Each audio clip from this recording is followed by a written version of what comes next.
কখনো তাদের কাছে যাবেন না যারা আপনার 90 বছরের গুনাহ মাফ করে দেবেন ইনশাআল্লাহ। আপনার 90 বছরের গুনাহ মাফ হয়ে যাবে যদি মাত্র এই দোয়াটি যদি একবার করতে পারেন। আপনার ভাগ্য খুলে যাবে, রিজিকে বরকত আসবে, মনের নেকাশা পূরণ হবে, কবরে শুইবেন যারা, দোয়া কবুল করে দিবেন। সুবহানাল্লাহি ওয়া বিহামদি।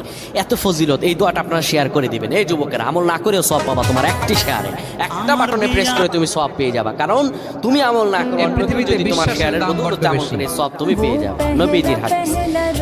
আমার ভাইয়েরা, আল্লাহর কাছে দোয়া করা, আল্লাহর কাছে দোয়া চাওয়া, এটি হলো মুমিনদের কাজ। আমার আল্লাহ বান্দাকে বলেন, বান্দারে উদউনি আস্তাজিব লাকুম, আমার কাছে চাও, আমার কাছে চাইলে আমি আল্লাহ তোমাকে দিয়ে দিব। ঋণের বোঝায় যারা জর্জরিত, দুই ফোঁটা পানি আল্লাহ পছন্দ করে। 26 ফিট বাই 32 ফিট জমিতে হতাশাগ্রস্ত হয়ে বান্দা একদম সামনাসামনি থেকে রাসূলুল্লাহ সাল্লাল্লাহু আলাইহি ওয়াসাল্লাম আমার আল্লাহ তাআলা